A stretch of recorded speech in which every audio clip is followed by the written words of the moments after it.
no posto agora, cheguei, me explico que nessa problema eu não entendi muito bem. Tô no Google, doença genética crônica, hereditária, cheia de rato.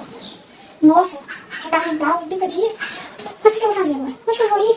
Se você se identificou com essa cena que passou agora, saiba que eu também me identifico muito. E eu vim aqui hoje compartilhar um pouquinho sobre a vida do Theo, o meu bebê caçula que enfrenta a fenilcetonúria. Olá, lindezas! Bem-vindo a mais um vídeo aqui do canal. E antes de tudo, gente, eu vou deixar claro que tudo que eu disser aqui não é como médica, como pediatra, como técnica professora, nada disso. Não faço parte de nada de área da saúde, tá? É apenas um relato meu como mãe, como eu recebi o resultado, como foi esse choque, como foi isso pra mim, como que tá sendo agora o acompanhamento, tá bom?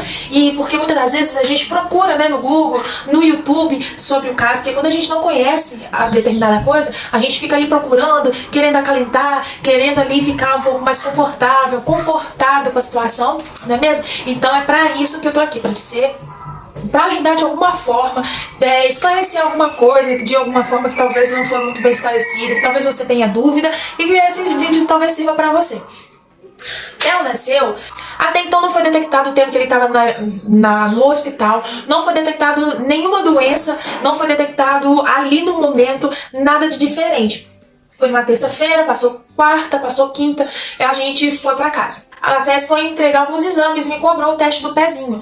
Como tinha passado o final de semana, se eu não me engano tinha algum feriado, algum recesso de alguma coisa ali, eu ainda não tinha levado ele lá. Eu tava bem mal porque eu também tinha feito uma laqueadura que não deu muito certo, até então não tinha dado muito certo, então eu tava muito mal e não tinha como ir. Os horários do meu esposo tava muito difícil pra estar levando também, porque ele fica mais no serviço do que em casa, uns horários bem complicados na época da pandemia.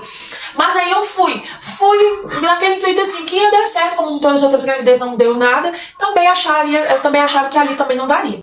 Só que passou mais uns 10 dias, mandou repetir, entraram em contato comigo, mandaram repetir esse exame do teste do pezinho, dizendo que tinha dado algumas alterações. E aí foi feito novamente, levei o Theo pra fazer o exame e deu alteração novamente. Lembro que no primeiro deu 339 pra fenilcetonúria. Eu nunca tinha ouvido falar sobre fenilcetonúria, não sabia o que seria fenilcetonúria. O resultado eu vi na internet, né, pela Nupad, no site da Nupad, que eles me deram ali o código e aí tinha a senha, você entra e consegue ver o resultado. Eu fiquei chocada porque me orientaram que era 117 a referência ali e ele estava em 339. Então foi algo que assim, eu já fiquei muito tensa. A médica lá de BH, ela entrou em contato comigo, explicou pra mim que até o momento como era a situação do Theo. Ele ia fazer mais alguns testes todo mês, teste do pezinho, então eu fui levando ele e aí tava assim, deu 339 no primeiro, 264 no segundo, aí no terceiro, no quarto, enfim, foi assim, sobe e desce, eram valores bem diferentes um do outro. E aí, quando foi no dia 3 de novembro de 2020, tava agendado para ir lá em BH para eles verem, eles queriam ver o Theo pessoalmente, eles queriam fazer uma análise ali direitinho, fazer o exame. O primeiro exame lá foi colher o sangue mesmo e também tinha dado por volta de 200 ali, e aí explicou que até 480 para ele, no momento, não teria nenhuma das alterações que essa doença, o que a gente procura no Google, o que falam, ou que os pediatras, os professores explicam. Se desse 117, né, a referência ali, 117 consecutivas nos exames, daria alta porque ele não teria. Se desse maior que 600, já tinha virado doença. Mas, Maria, o que é isso? 17, 600, 480? Vamos lá. Para começar, o que ela explicou para mim, fenilcetonúria é uma doença genética crônica hereditária. Tem várias combinações, lindeza, tem várias combinações do parceiro, da parceira ali, dos genes. Genética é algo um pouco complexo. Então tem várias combinações ali que tem várias chances ou menos chances de um dos filhos ser o portador de fenilcetonúria.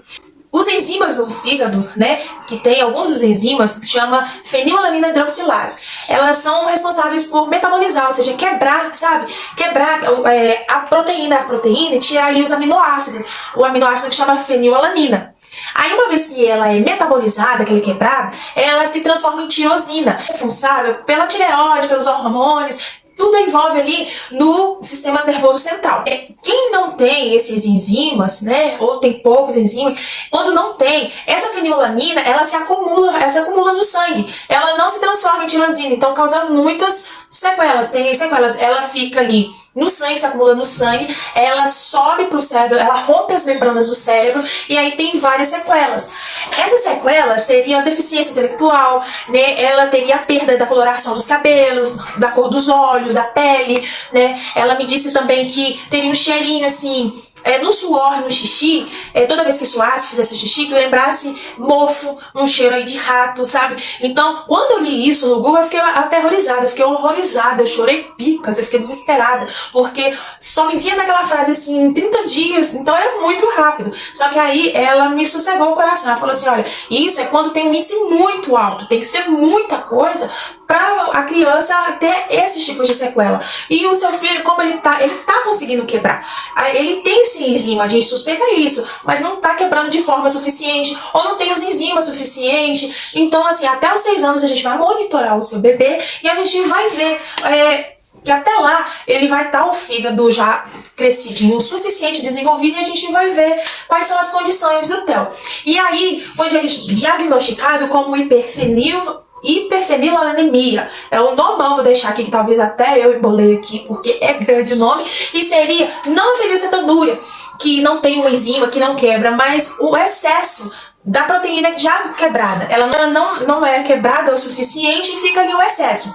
Então, só para recapitular aqui, uma enzima no fígado, né, a fenilalanina hidroxilase, ela é responsável por quebrar as proteínas dos ovos, leite, chocolate. Então ela tira ali, ela quebra, né, metaboliza. Quando fala metaboliza, é quebrar. E aí vira esse aminoácido fenilalanina, que aí mais uma vez é metabolizado e transforma em tirosina. Se ela não é quebrada, ela fica ali acumulando no sangue e vai pro cérebro. E o que acontece com o TEL é que ela é quebrada ali, ela vira esse aminoácido, porém ainda ficam uns restinhos de proteína que se acumula no sangue. E aí, como ela disse, que até 480, esse índice, né, esse acúmulo de fenilalanina no sangue não afetaria, não daria nenhuma convulsão, deficiência intelectual, que é o retardo mental também, esses atrasos no desenvolvimento. Então a gente procurou o serviço, né, de assistência médica aqui, onde eles liberam todos os pedidos, né, para quem vai pra capital fazer tratamento. A gente foi, tem lá uma casa. Eu tava perdida, gente, mas eu vou pra BH, vou ficar o dia inteiro. O exame é de manhã, ia tá uma hora, o que eu vou fazer? Então lá tem uma casa de apoio, né, onde você chega, você dá seu nome, tem direito a um acompanhante. No meu caso eu tive, porque quando ele foi eu tinha 5 meses, então até os 6 anos, até os 4 anos, se eu não me engano, ele tem direito a acompanhante, porque eu preciso, né, de ir no banheiro, eu preciso de trocar ele, então eu preciso de alguém para estar me auxiliando. E aí, nessa casa de apoio, você dá um nomezinho ali, o seu nome, o nome do bebê, do acompanhante, e ali tem o café da manhã, o almoço, a recepção, a coordenadora é um amor de pessoa, muito gente boa, fui muito bem acolhida ali. A gente foi lá, colheu o sangue, não é um lugar difícil, tem outras mães, porque todos os dias tem, né, toda terça, aliás, toda terça e quarta. A gente foi já numa terça, a gente foi quando era quarta, então sempre tem ali pra fenilcetonúria. As mães, os pais que já são experientes, que estão muitos anos ali, que estão mais tempo, e orienta a gente onde que era a casa de apoio. E eu também, né, mas meu esposo também já orientamos também outros paizinhos que estavam lá, não só para fenilcetonúria, mas tinha outras doenças também. Então a gente ia e orientava também. E aí a gente todo mês, antes era todo mês, agora de 2 em 2 meses ele faz o teste do pezinho. E nessa última agora, eu até fiz um videozinho, mas não sei se vai ter como sair, porque ficou um pouquinho bem. Então, deu 300 e alguma coisa que eu vou mostrar aqui. Eu me lembro, mas foi na casa dos 300, a gente ficou bem apreensivo, porque o próximo exame é daqui 2 meses. Então a gente fica bem apreensivo, né, se aumenta, porque até então ela disse que, como eles tinham, né, essa dúvida se eles tinham ou não, essa suspeita de tá quebrando os enzimas, né, os enzimas estão trabalhando, ela falou assim, olha, você vai deixar ele comer de tudo, vamos ver como que o organismo dele funciona. Isso quando ele ainda tinha 5 meses e ele ia começar já na próxima semana a introdução alimentar. Então ela liberou, até hoje ele tá na dieta livre, ele tá comendo de tudo até o momento. A fórmula dele também é o Nanconfor, é normal, né? Sobre o Nanconfor, abrindo um parêntese aqui, quando ele nasceu, eu vi que ele chorava muito, era muito nervoso. Ele é muito nervoso até hoje. Ele é muito estressado. Ele não teve nenhuma dessas características, né?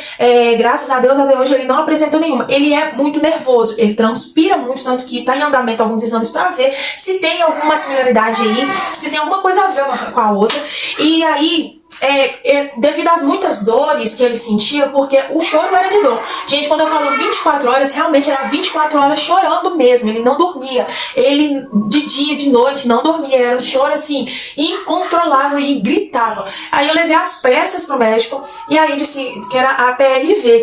E aí, passou o leite, Tamil Gentlise. Ele ficou por volta de uns 6 meses tomando esse leite, deu uma melhorada nas dores, ele ficou calminho. Mas só que ele fez o exame, ele não tinha feito o exame, o médico viu ele ali com as dores, era muito novinho, então ele nem exame de sangue fez. Simplesmente ele olhou e falou assim: não, que o seu filho tem APLV, vou passar esse leite. Na verdade era o meu Kate e o outro Pregamin, que não deu certo porque ele recetava muito. Aí a gente tentou esse aí, ele melhorou, só que quando nas outras consultas de rotina, o clínico que tinha, porque na época não tava ainda a pediatra aqui, falou assim: mas fez um exame de sangue? E aí não tinha feito. E aí quando fez, deu 0,10. Ele falou assim: não, isso é muito baixo, você pode voltar pro leite. Gente, a lata de leite era 210 e durava em torno de 3 dias. De 3 dias durava a lata. Então parou de tomar esse leite, voltou pro leite não comfort, ele tomou também o Nestrogeno. Depois ele foi pro Aptamil. Não, pro não comfort, normal, né? Foi pro 1, foi pro 2. E aí a gente tá fazendo agora os novos exames, né? A gente tá acompanhando. Ele até então, ele não tá com restrição nenhuma de alimentação, porque a criança também, tem vários outros tratamentos, né? Mas é mais fora do país, gente. Porque aqui mesmo é mais focado na alimentação. A fórmula especial, né? O PKU para não estar fraco, para não enfraquecer. E aí sempre tem que fazer exames, né? Pro resto da vida tem que fazer alguns exames. E até então ele tá livre a dieta, de tudo, todas as frutas, né? Suco, comida. É o que a gente come, o que a gente toma, ele também tá numa fórmula até agora normal, a gente aguarda. Tem as próximas consultas, que agora é só ano que vem, a próxima. Se você gostou do assunto, se você tá gostando do assunto, se eu deixar de falar alguma coisa aqui, vocês podem estar deixando nos comentários, se quiser mais algum vídeo falando sobre isso. Lembrando que eu tô falando assim, os meus relatos, o meu conhecimento como mãe. Eu não tenho um conhecimento profundo ali, porque genética é muito complicado e eu nunca tinha passado por isso. Nem sequer sabia que existia essa doença. Tanto que é muito rara mesmo, é uma em a cada 10 mil crianças. Então, assim, é bem rara, ela é bem diferente. Não tinha esses exames no teste do pezinho. Antigamente, quem nasceu, eles até tenha e não saiba, né? Que talvez seja o meu caso, o caso da minha esposa, não sei, a gente não sabe. Tem os exames de sangue, né? Que eu fiquei sabendo que é a taxa de fenilalanina aqui no sangue. Mas no momento a gente tá focando, já que teve nele essas alterações, a gente foca nele, sabe? Então, se eu faltou alguma coisa, se vocês querem dúvida, pode deixar nos comentários, eu vou estar respondendo com todo carinho. Se quiser outro vídeo também, né, como eu falei, quiser uma playlist ali, o dia que eu tiver pra ir perto, se vocês falam pra mim, se vocês querem mais vídeos sobre isso, sobre o cotidiano, eu levando ele pra fazer o teste do pezinho, indo viajar com ele, mostrando ali como que é a viagem, porque liberou passagem. Eu, mas uma pessoa, meu esposo, que vai quando pode, porque tem mais crianças e tem minha mãe, então quando ele não pode, eu já fui, Deus, eu e o Telzinho.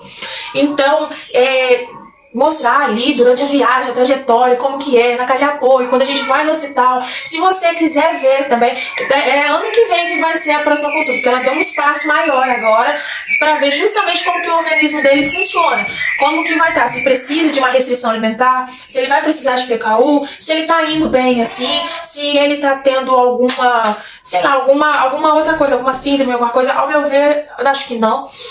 Uma outra coisa também que eu notei é o atraso do desenvolvimento. 2 coisas aqui que eu lembrei.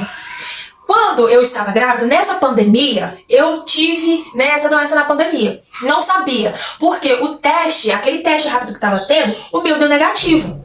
Só que aí deu um fiozinho bem longe, mesmo assim deu como negativo. E eu fui pra ala das mamães ali que tava ganhando o neném normal ali, sem essa doença. Só que no teste do pezinho também foi detectado que ele tinha passado a doença que estava na pandemia aí pela placenta.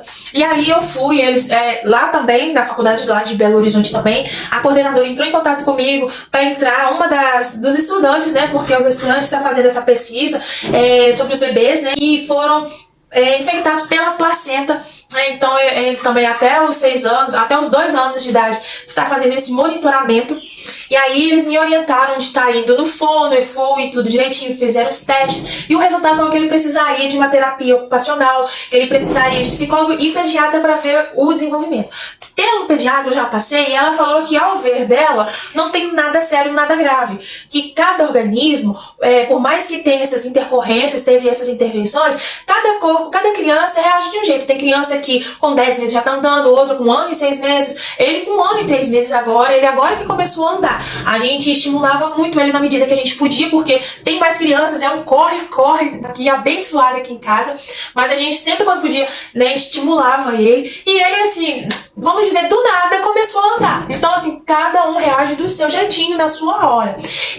Aí, por que levou também? Porque ele começou a ficar sentadinho, mais firminho, lá com seus 10 para 11 meses. Então é tudo assim, um pouquinho mais pra frente do marco normal, né, padrão, que todas as crianças têm. Mas assim, é um menino muito esperto, muito inteligente. Ele ainda não pronuncia palavrinhas nenhuma. Claramente, assim, ele fala papai, ele fala mamãe, não. Ele fala de um jeito que parece estar falando, mas não está ainda com clareza. Mas tudo isso, igual eu falo assim, cada um tem o seu ritmo. Aí, tanto que ela falou assim, se passar de 1 ano e 6 meses, né, sobre andar, se passar de 1 ano e 6 meses, aí sim a gente pode estar avaliando mais.